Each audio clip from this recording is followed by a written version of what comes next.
Janela fechando e aos 45 minutos do segundo tempo, o Vasco consegue contratação de um centroavante.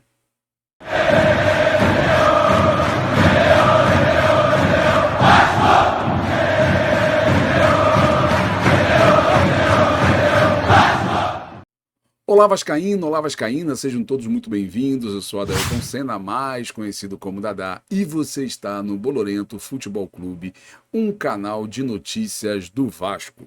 Hoje, 2 de agosto, último dia para o fechamento da janela, que se encerra às 23 horas e 59 minutos. O Vasco finalmente conseguiu mais uma contratação.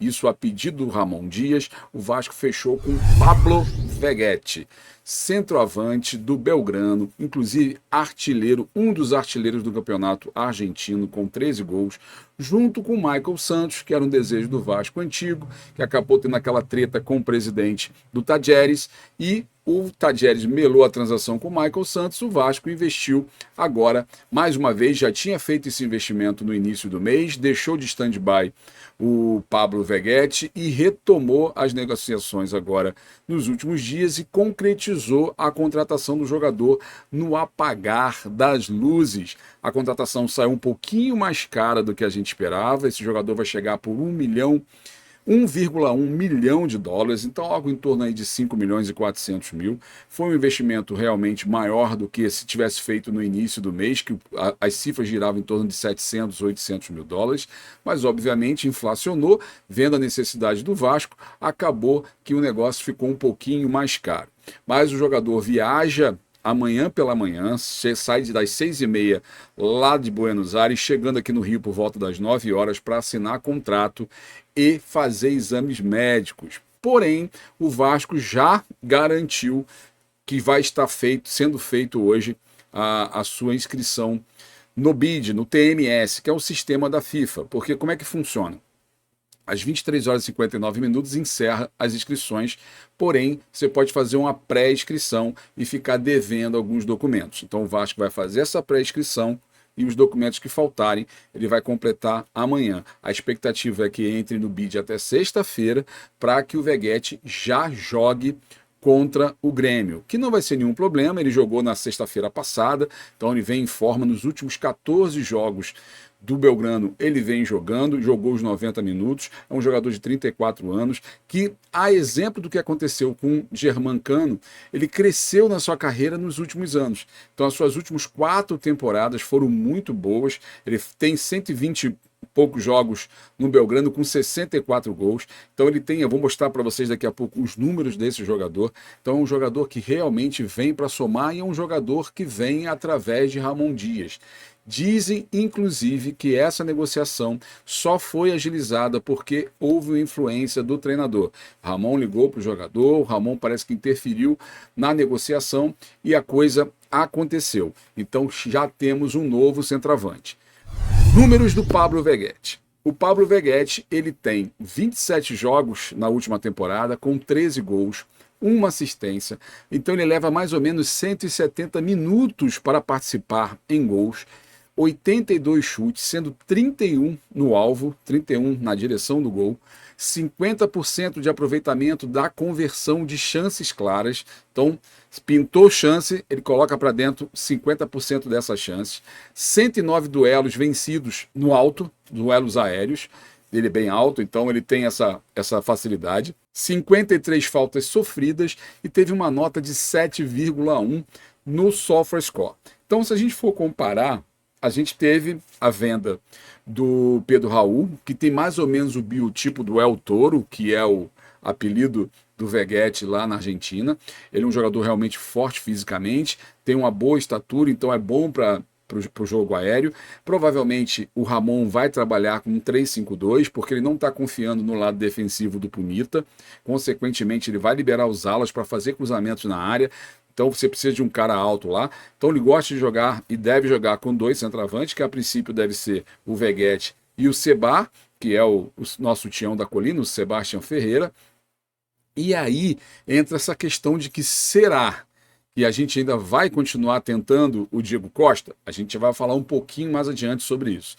Então a ideia é ter esses dois centroavantes. Um que chegue um pouquinho mais para o meio, que volte um pouquinho mais, e um centroavante de área para fazer o pivô, para poder receber as bolas alçadas, e esse deve ser o Veguete. Eu, particularmente, estou muito confiante nesse jogador pelas temporadas que ele vem fazendo. Se a gente for comparar nomes, obviamente o Diego Costa tem muito mais peso. Ele jogou muito em ligas muito mais poderosas, vamos dizer assim. Mas nas últimas 4 temporadas, se a gente for comparar os números das últimas 4 temporadas, o Pablo tem muito, o Veguete tem muito mais gols e tem muito mais assistência nesse período. Então ele está muito mais, nesse momento, preparado para enfrentar essa dureza que nós temos aí até o final do campeonato. Então, nome não entra em campo. Então é preciso que tenha pessoas realmente com agilidade. E outro detalhe, em relação ao Michael Santos, para as viúvas do Michael Santos. O Michael jogava no Tajeres, que era o segundo clube da Argentina, é o segundo colocado do campeonato argentino, e o Belgrano disputava as posições intermediárias. Então a dificuldade de fazer gol do Veguete é infinitamente maior do que a do Michael Santos, em função dos jogadores que jogam junto com ele ali para colocá-lo na cara do gol. Então isso também é um diferencial. Ele consegue fazer o mesmo número de gols que o Michael, tendo uma dificuldade maior em função do time que ele atua. Muitos dizem, pô, mas o cara só jogou em time pequeno. Cara, ele só jogou em time pequeno da Argentina, que é um campeonato difícil, e nas últimas temporadas vem fazendo bastante gols. Então, a gente tem que acreditar que vai dar certo. É o que temos para hoje. É o que eu coloquei na capa do vídeo. Quem tem um olho é rei. Nesse time do Vasco, se ele jogar metade do que ele jogou na Argentina, ele vai se consagrar. Isso é óbvio. Se ele conseguir botar 50% das chances que for criada para ele dentro do gol, talvez a gente, se tivesse um jogador desse há mais tempo, não estaríamos nessa situação.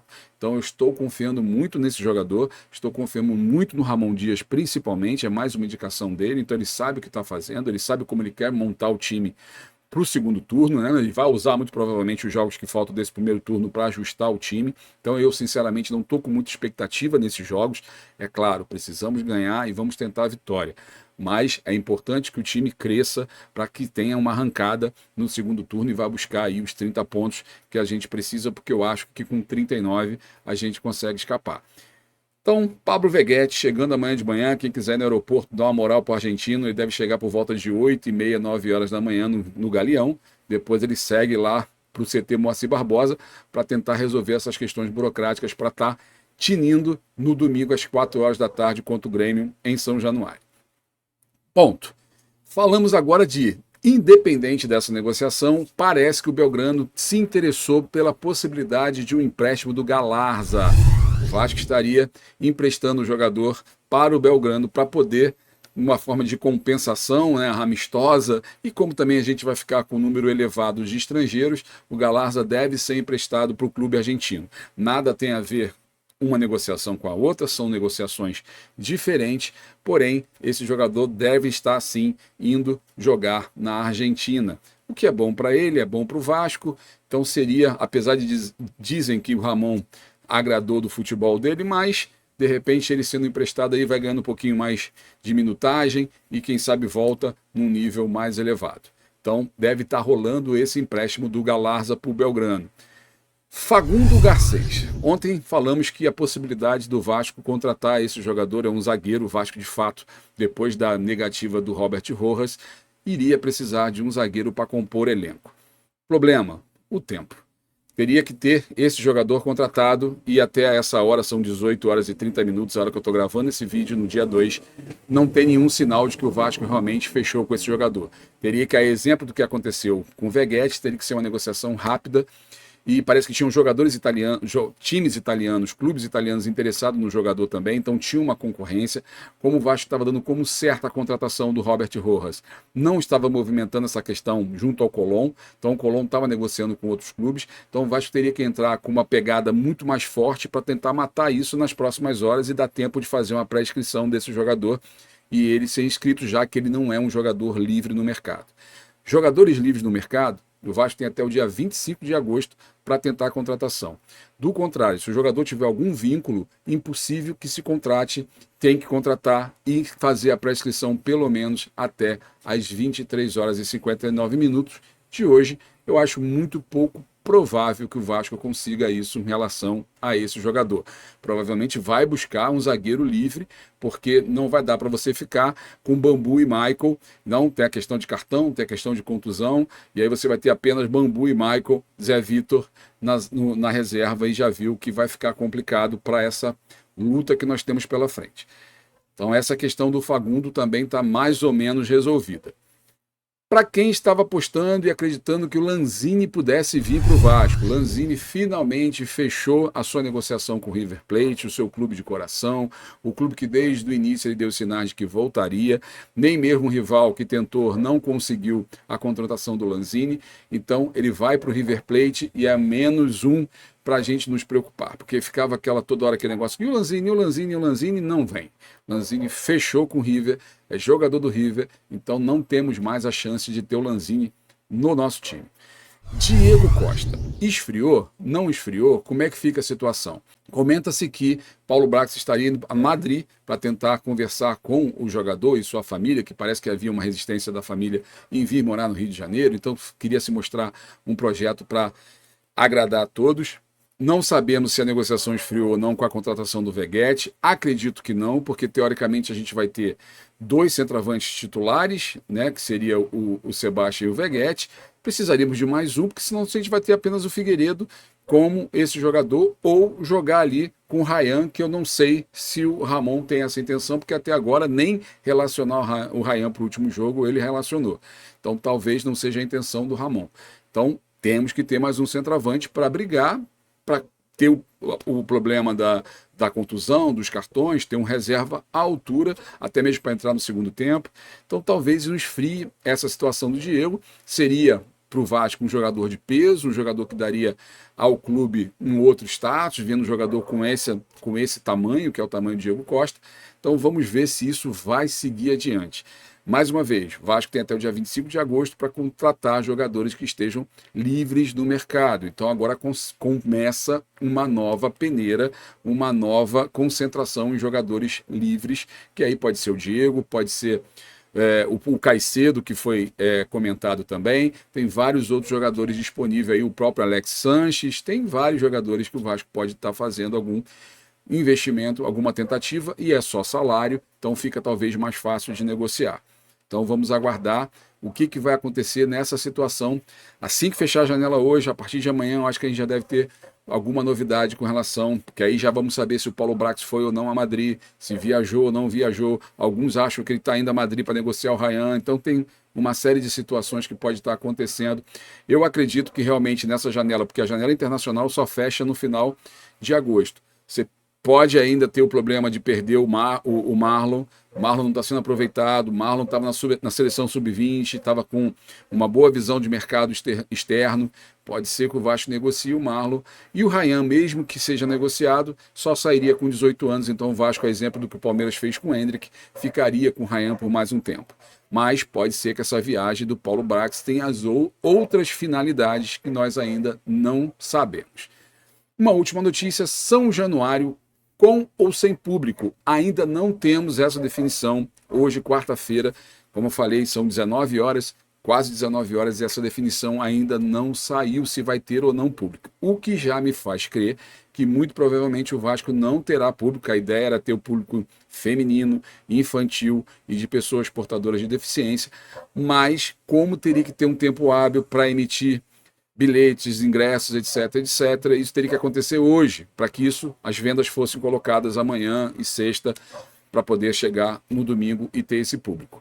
Até agora não saiu nada, mas pode ser que a gente tenha alguma novidade também. A princípio, jogo em São Januário, sem público. Se for aberto ao público feminino e crianças, vamos saber isso provavelmente até amanhã. Beleza? Essas foram as notícias de hoje. Espero que você já tenha feito a sua inscrição no canal, comentado, dado seu like, compartilhado, marcando lá o sinalzinho, lá o sininho, para ganhar todas as notificações e ficar por dentro de todos os nossos vídeos. Muito obrigado pela sua audiência, muito obrigado pela sua paciência e fui! Rio de Janeiro, brasileiro, meu irmão. Sou Vasco da Gama, tantas vezes campeão.